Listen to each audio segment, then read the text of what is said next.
ازروع Bible مقدس بشر خاکی دو انسانوں کا مجموعہ یا مرکب ہے۔ ایک کو انسان باطنی اور دوسرے کو انسان ظاہری کہا جاتا ہے۔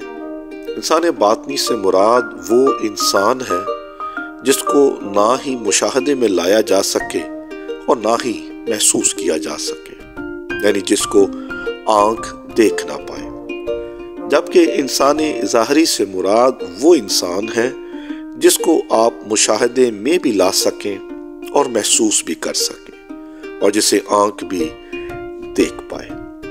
انسان باطنی کو عام طور پر انسان عقلی بھی کہا جاتا ہے، جبکہ انسان ظاہری کو انسان محسوس یا حسی انسان بھی کہا جاتا ہے۔ انسان باطنی کی رغبت ہمیشہ خیر یا بلائی کی جانب، جبکہ انسان ظاہری کی رغبت شر یا برائی کی طرف ہوتی ہے۔ خالق نے اپنی ازلی بندوبست کے اعتبار سے انسان باطنی کی بقا کے لحاظ سے ابتدا تو رکھی ہے، مگر اس کی انتہا نہیں ہے، یعنی کہ اس پر موت غالب نہیں ہے، مگر انسان ظاہری باطنی کے مقابلے میں ایسا نہیں ہے۔ اس پر موت کا غلبہ ہمیشہ سوار رہتا ہے۔ ہم انسان باطنی کی نسبت انسان ظاہری کو ہمیشہ زیادہ ترجیح اور فوقیت دیتے ہیں، اس کی ہر بات ماننے کی کوشش کرتے ہیں اور اسے راضی رکھنے کی کوشش میں ہمیشہ خوب سنوارتے بناتے اور اس کو نکھارتے ہیں۔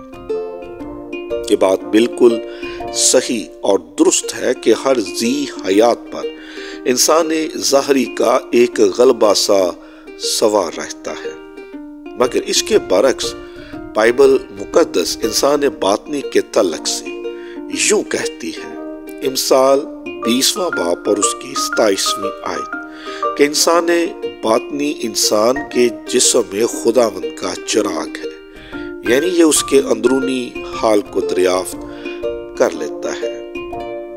یاد رکھیے کہ تمام کارخانہ بدنی میں روشنی بخش چیز انسان باطنی ہی ہے۔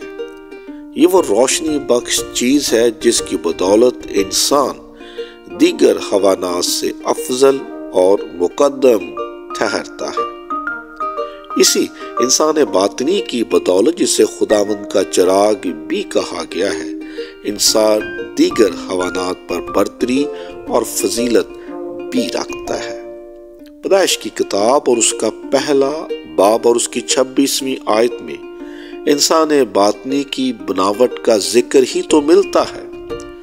یہاں لکھا ہے کہ خدا نے انسان باطنی کو اپنی صورت اور اپنی شبیہ پر بنایا تھا، مگر انسان نے مادہ پرستی اور دنیا داری کے باعث انسان باطنی کو اپنے اندر سلا کر رکھا ہوا ہے، اسے زیر کیا ہوا ہے، مطلب خدا کے چراغ کو بجھا دیا ہے اور اسے پلنگ کے نیچے رکھا ہے تاکہ اس کی روشنی اس تک نہ پہنچے۔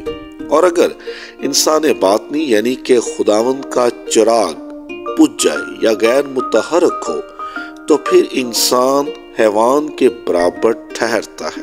انسان اور حیوان کے درمیان فرق مٹ جاتا ہے، اس کے اندر اچھائی باقی نہیں رہتی اور پھر انسان پر حیوانیت سنوار ہو جاتی ہے۔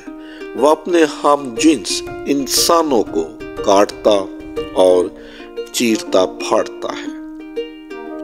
یاد رکھیے کہ شرم و حیا، عقل و فہم اور ادب و لحاظ انسان باطنی کا خلاصہ ہے جو حیوانات میں نہیں ہے۔ یہی انسان باطنی انسان کو عقل اور شعور عطا کرتا ہے تاکہ وہ برائیوں سے بچے اور خدا کی جانب رجوع کرے۔ مشہور مثل ہے کہ انسان میں عقل چاہیے، زندگی تو گدھے میں بھی ہے۔ بے ضمیر اور حیوان نما لوگوں کے تعلق سے خدا کا کلام یوں بیان کرتا ہے، لیکن یہ لوگ بے عقل جانوروں کی مانند ہیں جو پکڑے جانے اور ہلاک ہونے کے لیے حیوان مطلق پیدا ہوئے ہیں۔ پطرس کا دوسرا خط، دوسرا باب اور اس کی 12ویں آیت۔ اور اسی طرح زبور 32 میں لکھا ہے، تم گھوڑے اور کھچر کی مانند نہ بنو جن میں عقل نہیں ہے۔ بس اگر وہ روشنی جو تجھ میں ہے تاریکی ہو جائے تو تاریکی کتنی بڑی ہوگی۔ انسان کے تمام تر ظاہری کاموں اور اعمال کا بوجھ انسان باطنی کو سہنا پڑتا ہے، اور یہی ان کے لیے جواب دہ ہے۔ لہٰذا ضرور ہے کہ خداوند کے چراغ کو اپنے اندر ہمیشہ روشن رکھیں اور اس کو کبھی بجھنے نہ دیں۔ جو یسوع مسیح کے ہیں انہوں نے ظاہری انسان کے تمام تر کاموں، رغبتوں اور خواہشوں کو صلیب پر کھینچ دیا ہے۔ لہٰذا لازم اور ضرور ہے کہ ہم اپنے اندر موجود انسان باطنی کو ہمیشہ بیدار رکھیں اور خداوند کے اس چراغ کی روشنی کو غیر قوموں تک پہنچائیں تاکہ اس کے نام کی تمجید ہو سکے۔ آمین۔